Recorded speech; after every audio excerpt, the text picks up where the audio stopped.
अस्सलाम वालेकुम students, maths master corner में खुशामदीद। आज हम डिस्कस करेंगे एक्सरसाइज 4.3 और इसको स्टार्ट करने से पहले हम इसका थोड़े से कॉन्सेप्ट्स देख लेते हैं कि ये एक्सरसाइज किससे रिलेटेड है। तो ये आपके पास है absolute valued equation and inequalities. तो यहाँ पर हमने एब्सोल्यूट वैल्यूज़ देखनी है। एब्सोल्यूट वैल्यूज़ आपके पास क्या होती हैं कि आपके पास यहाँ पर जैसे ये है बार्स के अंदर कोई वैल्यू लिखी जाती है, जैसे ये बार के अंदर लिखी हुई है तो ये 6 जैसे यहाँ पे रिप्रेजेंट किया गया। तो ये आपने याद रखना है कि जब भी आप बार या मॉड में लिखते हैं ना, कोई नंबर लिखते हैं, जैसे ये नंबर है ना, कोई नंबर जब भी होता है तो वो पॉजिटिव हो जाता है। जैसे ये -6 है ना, तो यहाँ पे बताया गया कि अगर -6 होगा तो भी वो भी पॉजिटिव हो जाएगा। ठीक है, यहाँ पर आपने एक बात याद रखनी है कि लेकिन आप जब यही वाली सिंबल जो है वो वेरिएबल के साथ यूज़ करते हैं। ठीक है, तो जो आपके पास वेरिएबल होता है वो ये जो x होता है ना, x, ये आपके पास दो तरह की वैल्यूज़ दे रहा होता है। देखिए, जब आप एब्सोल्यूट वैल्यू लेंगे किसी वेरिएबल की, तो वो वेरिएबल जो है वो आपके पास, जैसे अगर 6x हमारे पास अगर हम लेट कर लें कि 6 है, ठीक है, तो वो 6 पॉजिटिव भी हो सकता है आपके पास और -6 भी हो सकता है, यानी कि ये x जो है वो ये भी हो सकता है और ये भी हो सकता है। यहाँ पर दो आपके पास जो है वो कैटेगरीज होती हैं। इसके बाद आपने बस ये याद रखना है कि जब आप इसमें नंबर पुट करते हैं तो ये भी 6 आंसर देगा और जो -6 है वो भी इस मॉड की वजह से 6 ही देगा, क्योंकि ये जो एब्सोल्यूट वैल्यू होती है ना, ये डिस्टेंस को शो करती है, ये आपने याद रखना है। तो डिस्टेंस हम हमेशा पॉजिटिव ही लेते हैं, इसकी ये रीज़न है। साथ इसमें आप ये इसमें देख लें कि यहाँ पे बताया गया कि जो एब्सोल्यूट वैल्यू होती है उसको आप कैसे लिखते हैं। तो ये थर्ड वाला पॉइंट आप समझ लें, ये इसको लिखने का तरीका कि जब भी आपका x मॉड में होगा तो वो x होगा या -x होगा। जैसे मैंने आपको ऊपर बताया कि इसमें दो कैटेगरी से होंगी, एक आप पॉजिटिव की वैल्यू ले सकते हैं, एक माइनस, यानी कि इसमें दोनों में से कोई ना कोई एक वैल्यू होगी। तो जब x आपका पॉजिटिव है इसका मतलब है कि वो ग्रेटर देन 0 है। ठीक है, और जब नेगेटिव होगा तो इसका मतलब है कि x आपका लेस देन 6 है। ये आपकी थोड़ी सी मिस्टेक है, इसको ठीक कर लें बुक में, ये x लेस देन 0 पे आएगा। जब आपका लेस देन होगा 0 तो इसका मतलब है कि x आपका नेगेटिव था। तो ये बात की बात है कि जब आप उसको एब्सोल्यूट में डालते हैं और एब्सोल्यूट वैल्यू निकालते हैं तो वो आपको दोनों पॉजिटिव दे देती है। वैसे हम यहाँ पर x की जो है वो डिफरेंट केस डिस्कस करें कि x आपका पॉजिटिव भी हो सकता है, x आपका नेगेटिव भी हो सकता है। तो इसी तरह से आपने इन क्वेश्चंस को सॉल्व करना है। यहाँ भी देख लेते हैं, जैसे ये एग्जांपल दी गई है, find the absolute value of 7 और -11। तो बहुत आसान है, यही बात हमने ऊपर डिस्कस किया कि अगर आप पॉजिटिव नंबर ले रहे हैं एब्सोल्यूट वैल्यू के अंदर तो वो पॉजिटिव ही आंसर देगा, और अगर आप कोई नेगेटिव नंबर ले रहे हैं एब्सोल्यूट वैल्यू के अंदर तो वो भी पॉजिटिव आंसर देगा। ठीक है, क्योंकि आपने ये याद रखना है, ये एब्सोल्यूट वैल्यू जो होती है ये डिस्टेंस होता है, तो ये हमने पॉजिटिव ही लेना होता है। साथ में यहाँ पर की फैक्ट्स देख ले, दी absolute value of the number is always positive और 0। तो वही बात जो हमने ऊपर डिस्कस की कि एब्सोल्यूट वैल्यू जो होती है वो हमेशा आपके पास पॉजिटिव होती है या फिर वो 0 होगी। इसके साथ आपके पास देखें एक ये एग्जांपल है, इसमें आपकी पूरी इस तरह की इक्वेशन दी हुई है, लीनियर इक्वेशन के, इसको आपने एब्सोल्यूट फाइंड आउट करना है। तो if x is greater than या आपके पास ग्रेटर देन 0 होगा। तो ये वही बात हो रही है कि अगर x की दो आपके पास ऑप्शन आएंगी, या तो x ग्रेटर देन होगा या x की लेस देन 5 होगा। तो यहाँ पर कहा जा रहा है कि अगर x आप ग्रेटर ले लेते हैं, यहाँ आपको ग्रेटर वैल्यू पुट कर लेते हैं, तो ये आपको एक पॉजिटिव रिजल्ट देगा। ठीक है, नेक्स्ट इसकी जो ऑप्शन है वो यहाँ पर देखिए, दोनों आपने डिस्कस करनी होती है। जैसे मैंने आपको बताया ना कि एब्सोल्यूट वैल्यू के अंदर जो वैल्यू भी होगी वो आपके पास जो है वो कुछ भी हो सकती है। जैसे यह वो दो आपको बताएगी, या तो आप उसको पॉजिटिव ले लेंगे या आप उसको नेगेटिव ले लेंगे। तो यहाँ हमने वही दोनों केस डिस्कस किया। अब ये वाली एब्सोल्यूट की जो वैल्यू है यह आपने पहले ग्रेटर पे डिस्कस किया, आप लेस पे डिस्कस करनी है और फिर वैल्यू फाइंड आउट करनी है। तो जब आप लेस की बात करेंगे तो आपने बाहर माइनस लगा देना है उस वैल्यू के। ठीक है, और इसको सॉल्व करना है। तो ये फर्दर जो है वो हम इसको एग्जाम्पल्स में देख लेते हैं। उसके अलावा इनइक्वालिटीज़ भी हैं, ये हम जब क्वेश्चंस डिस्कस करेंगे तो फिर मैं आपको इनइक्वालिटीज समझा दूंगी। अभी हम डायरेक्ट क्वेश्चंस में आ रहे हैं कि सिर्फ हमारे पास जो एक्सरसाइज 4.3 के फर्स्ट 6 क्वेश्चंस हैं ये इक्वालिटी के ऊपर है। तो अभी हम एब्सोल्यूट को इक्वालिटी में डिस्कस करते हैं, रिमेनिंग क्वेश्चन आपके इनइक्वालिटी के हैं। तो क्वेश्चन नंबर 1 से स्टार्ट करें। देखिए लिखा है solve the absolute values valued equation from 1 to 6। ठीक है, तो ये सारे क्वेश्चन हम 1 by 1 डिस्कस करते हैं। क्वेश्चन नंबर 1 है आपके पास 8x - 3 और 88। तो एब्सोल्यूट वैल्यू को सॉल्व करने के कुछ जो है वो स्टेप्स हैं वो आपने लाजमी याद रखने हैं, और वो ये है कि सबसे पहले आपने ये याद रखना है कि ये जो एब्सोल्यूट वैल्यू होती है ना, इसको आपने फाइंड आउट करना है। तो इसको बिल्कुल सेपरेट करें, ना तो इसके साथ कोई चीज़ मल्टीप्लाई हो रही हो, ना डिवाइड हो रही हो, और ना ही कोई ऐड सब्ट्रैक्ट हो रही हो। अगर कुछ नंबर्स आपको ऐसे नज़र आ रहे हैं तो पहले आपने उनको हटाना है। आप दूसरे अल्फाज में ये समझ लें कि जैसे आप स्क्वायर रूट सॉल्व करते हो ना, तो स्क्वायर रूट सॉल्व करने के लिए आप जितना भी इसके साथ एक्स्ट्रा होते हैं, नंबर्स ऐड हो रहे हैं, सब्ट्रैक्ट हो रहे हैं या डिवाइड हो रहे हैं, आप उनको इक्वल के दूसरी तरफ ले जाके इसको बिल्कुल अकेला करते हैं और फिर स्क्वायर कर लेते हैं दोनों तरफ। तो यहाँ पर भी हम ऐसे करेंगे। अब हम इसके साथ से 8 हटाना चाहते हैं जो कि इसके साथ मल्टीप्लाई हो रहा है, तो बहुत आसान है, आप दोनों तरफ जो है ना वो 8 से डिवाइड कर दें, दोनों तरफ। ये यहाँ आपने डिवाइड किया तो ये 11 आ जाएगा और ये कैंसिल हो जाएगा। ये आपके पास जो एब्सोल्यूट वैल्यू है वो बिल्कुल सेपरेट हो गई है। यहाँ आगे अब जब आप रिमूव करेंगे एब्सोल्यूट वैल्यू तो फिर क्या होगा, x minus 3 is equals to plus 11, ठीक है, और x minus 3 is equals to minus 11। अच्छा, ये इंपॉर्टेंट बात है, इसको आपने समझना है। जैसे मैंने भी आपको बताया ना कि एब्सोल्यूट वैल्यू सबसे पहले आपने सेपरेट करनी है, उसके बाद आपने ये करना है कि देखें जब आपके पास एब्सोल्यूट वैल्यू में कोई भी वेरिएबल होगा तो वो आपको दो जो है वो इसमें से केसेस बनेंगे, यानी कि x ग्रेटर देन 0 आएगा, x लेस देन 0। इसका मतलब ये है कि ये जो x है ना आपका, ये जो एब्सोल्यूट वैल्यू के अंदर पड़ा हुआ है, ये कोई प्लस नंबर भी हो सकता है और माइनस भी हो सकता है। प्लस तो प्लस में ही आंसर दे देगा और जो माइनस होगा वो एब्सोल्यूट की वजह से वो भी प्लस हो जाएगा, ठीक है। तो ये चीज़ आपने याद रखनी है कि ये एब्सोल्यूट वैल्यूज आपके पास दो आंसर दे रही होते हैं, या पॉजिटिव या नेगेटिव। तो यहाँ पर हमने बिल्कुल वही केस डिस्कस किया है कि जब आप एब्सोल्यूट वैल्यू रिमूव कर रहे हैं एक साइड से, जो दूसरी तरफ नंबर है उसको आप प्लस में भी लिखेंगे, माइनस में भी लिखेंगे। इसकी रीज़न ये है कि आप इसको भी लिख सकते हैं, बेशक आप इसके साथ प्लस माइनस लगा दें यहाँ पर लगाने के बजाय, यानी कि ये वाला जो स्टेप है ना उसको आप यूँ भी कर सकते हैं कि प्लस लगा दें यहाँ पर, इसको एज इट इज़ ही रहने दें, और आप जो है वो इसको यहाँ पर माइनस भी लगा दें यूँ करके, तो ये यहाँ पर उसी तरह से आ जाएगा। तो ये कर लें या ये कर लें, एक ही बात है। तो अभी हम इसको डिस्कस करें क्योंकि सारे क्वेश्चंस में हम यही मेथड करेंगे। तो जब भी आप एब्सोल्यूट हटाएंगे तो दूसरी तरफ वाला नंबर या प्लस होगा या माइनस। तो अब यहाँ से बड़ा आसान है कि एक केस आपके पास ये बन रहा है और एक केस आपके पास ये बन रहा है, और यहाँ से आपने x की वैल्यू फाइंड आउट करनी है, क्योंकि हम जो है वो सॉल्व कर रहे हैं ना इसको, तो x फाइंड आउट करना है। तो ये अगर यहाँ पर -3 है, उस तरफ जाके ये +3 हो जाएगा और ये आपके पास बन जाएगा x, यहाँ सॉरी x था, x 14 आ जाएगा, ठीक है। और यहाँ पर आपके पास x ये भी उस तरफ जाके +3 हो जाएगा, तो x 8 -8, ये आपके पास -8 रह जाएगा क्योंकि यहाँ पर ये -11 है, ये आपके पास आ गया।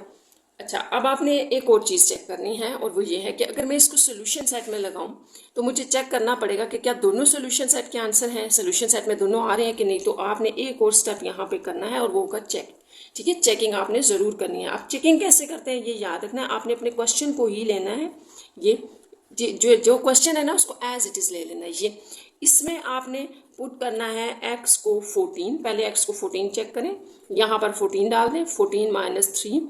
तो देखिए चेकिंग का क्या तरीका है ये मैं आपको बता रही हूँ, यहाँ समझा रही हूँ। तो यहाँ पे आपके पास आ जाएगा 11 और 8, तो 11 एक पॉजिटिव नंबर है, ठीक है, तो वो पॉजिटिव ही रहेगा जो है वो एब्सोल्यूट से बाहर आके भी। तो देखिए ये भी 88, ये भी 88, तो ये है ट्रू। इसका मतलब है कि x की ये वैल्यू सही है, ये जो है वो हमें आंसर सही दे रही है, ठीक है। दूसरी वैल्यू मैं यही चेक कर लेती हूँ, अगर मैं पुट कर दूँ x को, सेकेंड वैल्यू थी आपके पास -8, इसको भी आपने उसी तरह से चेक करना है कि लेफ्ट साइड को राइट साइड के इक्वल प्रूफ करना है। कोई चीज़ आपने याद रखना है चेकिंग के दौरान, ड्यूरिंग चेकिंग आपने कोई चीज़ इधर से उधर या लेफ्ट से राइट या राइट से लेफ्ट लेकर नहीं जाते, वही वैल्यू सॉल्व करके बताना होता है कि क्या लेफ्ट और राइट आपस में सेम आ रहे हैं। अगर आप यहाँ पर -8 डालते हैं, -3, तो देखिए क्या आ रहा है, यहाँ पर आ जाएगा आपके पास -11, और आपको पता है कि जो एब्सोल्यूट वैल्यू होती है वो पॉजिटिव 11 दे देगी, ठीक है। तो ये भी आपके पास ट्रू है क्योंकि ये भी 88, ये भी 88। तो इसका मतलब ये हुआ कि ये दोनों जो हैं वो हमारे सोल्यूशन सेट में आ रहे हैं। जब तक आप चेकिंग नहीं करेंगे आपको नहीं पता चलेगा कि ये हमारे सोल्यूशन सेट में x की क्या क्या वैल्यूज आ रही हैं। तो इस चेकिंग के बाद ही आप जो है वो स्टूडेंट्स लिख सकते हैं कि आपका सोल्यूशन सेट जो है वो -8 और 14 है। और अगर इनमें से कोई एक सेटिस्फाइड ना होता तो फिर हम इसको एक को सोल्यूशन सेट में ले लेते हैं। अब इसी तरह से हम क्वेश्चन नंबर 2 की तरफ मूव कर रहे हैं। देखिए क्वेश्चन नंबर 2 क्या है, वो भी 2x + 9 = 30 है। तो आपको जैसे मैंने बताया था कि एब्सोल्यूट वैल्यू में क्या करते हैं, एब्सोल्यूट के साथ एक्स्ट्रा कोई चीज़ नहीं है यहाँ पर, तो आपने यहाँ से डायरेक्ट एब्सोल्यूट को रिमूव किया तो एक आपके पास +30 आ जाएगा, ठीक है, और एक आपको देगा -30। तो बस यहाँ से आगे आपने उसी तरह से अपनी x की वैल्यू फाइंड आउट करनी है। x को सेपरेट करें, 9 उस तरफ ले जाएं, तो ये 30 - 9 हो जाएगा, 20x = ये आपके पास आ जाएगा 21। तो x आ गया 21/2, क्योंकि आपने दोनों तरफ 2 से मल्टीप्लाई कर दिया, ये सॉरी ये कैंसिल हो जाएगा और ये आपके पास 21/2 आ जाएगा। ठीक है, इस तरफ भी आप इसी तरह से करें, 9 को दूसरी तरफ ले जाएं तो -9 ये आ जाएगा, 2x इज इक्वल टू -39 हो जाएगा, 2 से इनको डिवाइड करें, x इज इक्वल टू -39/2। तो इस तरह से ये आपके x के दो आंसर हैं। ठीक है, अब इनको भी सोल्यूशन सेट में रखने से पहले इनकी आपने चेकिंग करनी है, और चेकिंग के लिए आपने क्वेश्चन को एज इट इज़ रखना है जैसे मैंने आपको बताया था, और इसमें आपने बारी बारी दोनों पुट करके देखने हैं। ठीक है, यहाँ पर हम दोनों कर लेते हैं, put x is equal to 21/2, और इस तरफ हम इसकी चेकिंग में put x is equal to -39/2 check कर लेते हैं। तो ये आपने इस क्वेश्चन के अंदर पुट करना है। तो 2 इंटू एक्स, चले यहाँ मैं लिख देती हूँ दोबारा क्वेश्चन। अब आप इसमें डालें सर 2 इंटू एक्स की वैल्यू क्या है 21/2 प्लस 9। तो अभी एब्सोल्यूट वैल्यू रहने दें, क्योंकि जब ये सिंगल रह जाएगा ना तो फिर हम अप्लाई करेंगे। ये कैंसिल हो गया, 21 और 9 आपके पास जो है वो दे देगा आपको 30, तो ये 30 यूँ आ जाएगा। अब एब्सोल्यूट वैल्यू तो होती पॉजिटिव है, तो ये आपके पास आ गया ट्रू। इसका मतलब ये हुआ कि ये इसका सोल्यूशन में आएगा। इसी तरह यहाँ पर आपने अगेन इसको भी चेक करना है, -30 यहाँ वैल्यू डालनी पड़ेगी। तो 2 इंटू -39/2 प्लस 9 ये आ जाएगा आपके पास। ठीक है, ये सॉरी +30 ये हम उतार रहे थे। अच्छा, ये कैंसिल हो जाएगा, यहाँ पे आ जाएगा -39 प्लस 9, तो ये आपको दे देगा 30 -30। ठीक है, इस तरफ 30 आ रहा है, ये आपने ख्याल रखना है। तो ये नंबर हो जाएगा पॉजिटिव। ठीक है, एब्सोल्यूट से बाहर आके, तो ये भी हो गया ट्रू। तो इस तरह से अब आप सोल्यूशन सेट लिख सकते हैं, और सोल्यूशन सेट में जैसे कि ये दोनों नंबर सेटिस्फाइड कर रहे हैं, तो आपके पास 20 माइनस वाला पहले लिख लें, 39/2 ये और 21/2 ये दोनों आपके पास सोल्यूशन सेट में आ जाएंगे।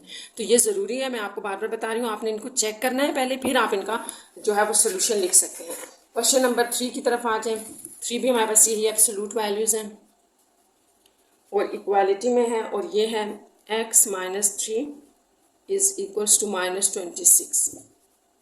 क्वेश्चन नंबर 3 को हमने सॉल्व करना है। तो आपने एक बात याद रखनी है कि जो एब्सोल्यूट वैल्यू होती है आपकी, वो हमने अब डिस्कस किया है कि एब्सोल्यूट वैल्यू जो भी होती है ना, ये आपके पास हमेशा एक पॉजिटिव नंबर होता है। ठीक है, ये आपने याद रखना है, ये हमेशा एक पॉजिटिव नंबर होता है।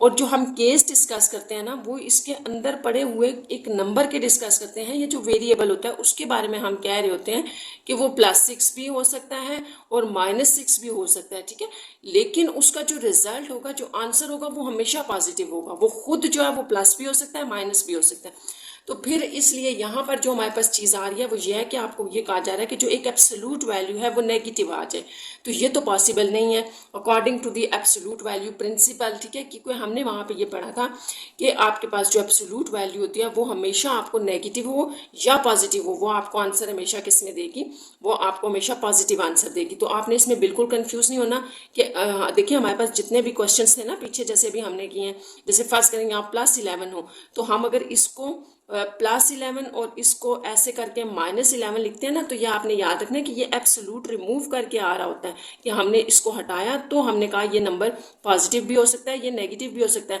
एब्सोल्यूट लगा के हम इस नंबर को नेगेटिव नहीं कह सकते। इसलिए अगर यहाँ माइनस आ रहा है तो बड़ा आसान है, इसका सोल्यूशन जो है वो पॉसिबल नहीं है। हम लिख लेंगे दी absolute value principal,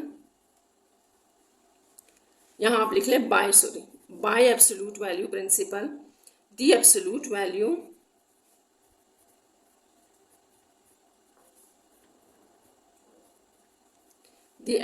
value is always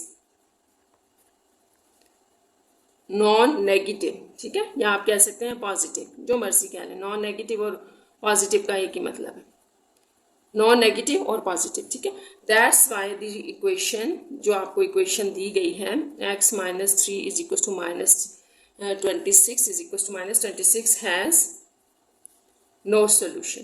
तो आपने ये याद रखना है कि इसका सोल्यूशन पॉसिबल नहीं है, क्योंकि एब्सोल्यूट वैल्यू के साथ हमें यहाँ पर पॉजिटिव वैल्यू होनी चाहिए। जब पॉजिटिव होगी तो हम उसके दोनों जो है वो केसेस डिस्कस करेंगे। अब आपके पास है क्वेश्चन नंबर 4, इसको देखें। 3 साथ में है x + 6 is equals to 9x - 6, तो ये है। उसी तरह से आपने एब्सोल्यूट वैल्यू को बिल्कुल सेपरेट करना है। तो ये जो एब्सोल्यूट वैल्यू है इसके साथ 3 एक्स्ट्रा आ रहा है, तो हम दोनों तरफ जो है वो 3 से डिवाइड कर देते हैं। इस तरह ये कैंसिल हो जाएगा, यहाँ x प्लस 6 एब्सोल्यूट वैल्यू, और यहाँ ये आप इस तरह से ना इनको अलग अलग करके लिख लें, फिर कैंसिल कर लें।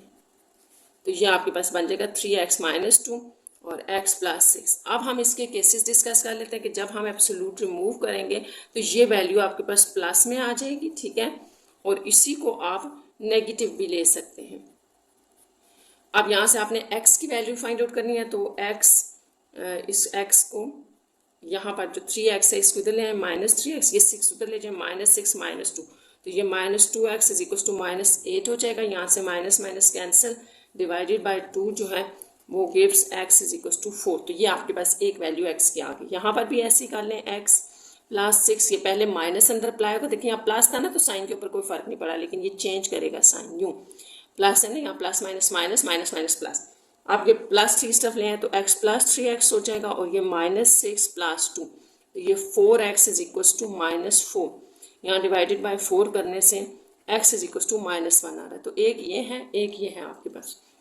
अब हम इन दोनों को सोल्यूशन सेट में नहीं लिख सकते, जैसा कि मैंने आपको बताया था कि पहले हमें चेकिंग करनी पड़ेगी। तो आप इसकी चेकिंग करें। चेकिंग के लिए आपने क्वेश्चन लिखना है, जो आपका क्वेश्चन है वो लिख लेते हैं 3x प्लस 6। अच्छा, जैसे कि मैंने आपको बताया ना कि सॉल्व करते हुए आप अपने एब्सोल्यूट को बिल्कुल सेपरेट कर लेते हैं, लेकिन चेकिंग में आपने याद रखना है कि कोई भी चीज़ जो है ना लेफ्ट से राइट और राइट से लेफ्ट नहीं जानी चाहिए जब आप चेक कर रहे होते हैं खास तौर पे। तो ये यहाँ पर दोनों पुट करके हम इस क्वेश्चन के अंदर चेक कर लेते हैं कि कौन सा इसका सोल्यूशन बनेगा और कौन सा नहीं बनेगा। तो जब आप x को 4 ले रहे हैं तो 4 प्लस 6 आएगा, यहाँ पर भी 4 आ जाएगा। तो देखें क्या लेफ्ट और राइट साइड आपस में इक्वल आ रही हैं। तो ये आपके पास बनेगा 10, ये आ जाएगा 3 इंटू 10, और ये 36 माइनस 6, तो ये हो गया 30, ये भी हो गया 30, तो ये हो गया ट्रू। तो इसका मतलब कि x4 जो है वो सोल्यूशन है इस आपके पास एब्सोल्यूट वैल्यू का। अब इसको डाल लें ज़रा, 3x प्लस 6 9x माइनस 6, यहाँ पर हमने 1 डालना है, सॉरी -1 प्लस 6 9 -1 -6, तो ये आपको दे देगा 5। पॉजिटिव हो या नेगेटिव दोनों सूत्रों में एब्सोल्यूट से बाहर आके वो पॉजिटिव ही होगा। यहाँ -9 -6 है जो कि आपको -15 दे रहा, और ये +15 दे रहा है, तो ये आपके पास फॉल्स है, ठीक है, सेम नहीं आ रहे। तो इसका मतलब हुआ कि x इज इक्वल टू -1 जो है वो आपके सोल्यूशन सेट में नहीं जाएगा, तो सोल्यूशन सेट में सिर्फ 4 ही आएगा। तो ये आंसर है, ठीक है। तो इसलिए चेकिंग बहुत ज़रूरी है। देखिए हमने x के 2 आंसर निकाले थे, लेकिन सोल्यूशन सेट में हमारे पास सिर्फ एक ही जा रहा है। नेक्स्ट क्वेश्चन है आपके पास question number 5, x minus 3 is equal to 2x। इसी तरह से हमने अपने एब्सोल्यूट को रिमूव किया, तो x माइनस 3 आ गया प्लस 2x के equal, x minus 3 equal to -2x।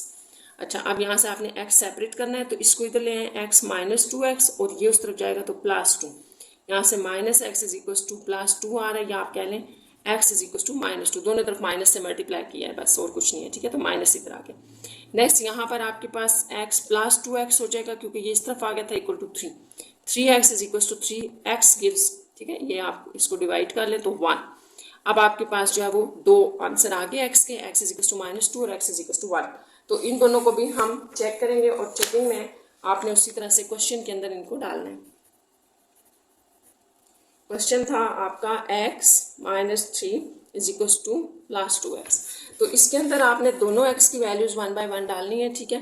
तो यहाँ लिख लेते हैं (4x is equal to -2 and (4x is equal to 1)। तो यहाँ क्वेश्चन के अंदर इस क्वेश्चन को रिपीट कर लें। यहाँ पर हम वैल्यू डालते हैं -2, तो -2 -3 आ जाएगा, यहाँ पर 2 इंटू -2, तो ये तो हो जाएगा -4, और ये आपके पास -5 दे रहा है, लेकिन एब्सोल्यूट से निकलकर 5 रह जाएगा, ठीक है। तो -4, तो ये आपके पास है फॉल्स। इसका मतलब कि ये आपका सोल्यूशन का पार्ट नहीं है, ये वाला x नहीं होगा। तो ये x डाल के देख लें कि आपके पास क्या सोल्यूशन आ रहा है। 2x, यहाँ पर 1 डालें, यहाँ पर भी 1, तो ये देगा 2, ये -2 देगा, एब्सोल्यूट से बाहर आके 2 हो जाएगा, ठीक है। तो ये ट्रू है। तो इसका मतलब कि जो आपका इस क्वेश्चन का सोल्यूशन सेट होगा उसमें सिर्फ x इज इक्वल्स टू 1 जो है वो आंसर होगा, क्योंकि सिर्फ यही सेटिस्फाइड कर रहा है आपके एब्सोल्यूट को। ये सेकंड वैल्यू जो -2 की थी ये सेटिस्फाइड नहीं कर रही। Question number 5, 4 - 5x divided by 6, यहाँ एब्सोल्यूट वैल्यू है इज इक्वल्स टू 7। तो अगर आप देखें तो एब्सोल्यूट वैल्यू बिल्कुल सेपरेट पड़ी, ये सारी वैल्यूज इसके अंदर हैं। तो यहाँ से हम इनके केसेस डिस्कस कर लेते हैं। डिवाइडेड बाय 6, देखें एब्सोल्यूट वैल्यू हमने रिमूव कर देनी है, फिर यहाँ पे केसेस जो हैं वो डिस्कस हो सकते हैं। तो ये आपके पास -7 आ जाएगा। अब यहाँ पर आपने x को सेपरेट करना है, तो सबसे पहले मल्टीप्लाई 6 कर लें, या आप कहें कि यहाँ 6 डिवाइड हो रहा है तो दूसरी तरफ जाके मल्टीप्लाई हो जाएगा, 6 × 7 आ जाएगा, ये आ गया। यहाँ से आपने अब इसको सेपरेट करना है, -5x = 42, ये +4 है आपके पास, उस तरफ जाके -4 हो जाएगा, तो ये आ गया 38 -5x। यहाँ दोनों तरफ अगर आप 5 से डिवाइड करें तो -5 से कर लें, तो x = -38/5, तो एक तो आपके पास ये वैल्यू आ जाएगी x की, ठीक है। दूसरा यहाँ से चेक कर लेते हैं, ये 6 भी आप उधर ले जाएं तो ये -42 हो जाएगा, -5x को यहीं रहने दें, ये -42 -4, तो ये -46 हो गया, -5x, तो दोनों तरफ -5 से डिवाइड करने से आपके पास x आ जाएगा -46/5, ये -5, तो ये आपके पास x की सेकेंड वैल्यू होगी। अब हमने देखना है कि क्या ये दोनों हमारे पास जा रही हैं, ये सॉरी माइनस माइनस था ना, ये भी कैंसिल हो गया, प्लस ये दोनों हमारे सोल्यूशन सेट में जा रही हैं कि नहीं, उसके लिए हमने इसको वही चेकिंग में ले जाना है, और चेकिंग के लिए आपने इसको क्वेश्चन में ही डालना है, ठीक है। जैसा क्वेश्चन है उसके अंदर एज इट इज डालना है। तो ये क्वेश्चन आपका था ये, तो इसमें 1 बाय 1 दोनों वैल्यूज ले लेते हैं। जैसे हमारे पास फर्स्ट थी x = -38/5 और दूसरी है x = 46/5, तो ये दोनों हमने यहाँ पर डालनी है। तो अब आप देखिए, जब आप अपने क्वेश्चन के अंदर इसको डाल रहे हैं तो ये एब्सोल्यूट वैल्यू के साथ आएगा, ठीक है। अब यहाँ पर x की जगह ये वैल्यू डालें, 4 - 5 × -38/5 डिवाइडेड बाय 6, और ये नेक्स्ट स्टेप में इसका एब्सोल्यूट करेंगे। हम पहले इसको सॉल्व कर लेते हैं, 5 कैंसिल, 4 -−+38 डिवाइडेड बाय 6, यह आ जाएगा। 38 में आप 4 डालेंगे तो ये 42/6 बन रहा है, और ये होता है 7 सा, तो इसका मतलब 7 आ रहा था आपका मॉड में, 7 रह जाएगा 7 तो 2, यानी कि आपका ये जो x आपने लिया था ये सोल्यूशन सेट का हिस्सा है। इसको चेक कर लेते हैं अब हम, 4 - 5x/6 = 7। तो मैं बार बार रिपीट कर रही हूँ, आपने ये याद रखना है कि जब आप चेक कर रहे होते हैं तो कोई भी चीज़ आपने लेफ़्ट से राइट या राइट से लेफ़्ट नहीं लेके जानी, बल्कि उसके अंदर ही उसको प्रूफ करना होता है कि लेफ़्ट और राइट आपस में सेम है। 5 कैंसिल, -46/6, यह आगे यहाँ से आप जब 46 में से 4 माइनस करें तो 42/6, तो ये भी बिल्कुल उसी तरह से आ गया, सेटिस्फाइड कर रहा है, ठीक है, ट्रू। तो इसका मतलब हुआ कि आप जब सोल्यूशन सेट लिखेंगे तो उसमें दोनों x आ जाएंगे। तो ये बहुत ज़रूरी है कि आप चेकिंग भी करें और इस तरह से सोल्यूशन सेट आप इसका लिखेंगे। यहाँ पर आपकी जो एब्सोल्यूट के इक्वालिटी के क्वेश्चन हैं 1 to 6 यहाँ पर कंप्लीट हो गए हैं।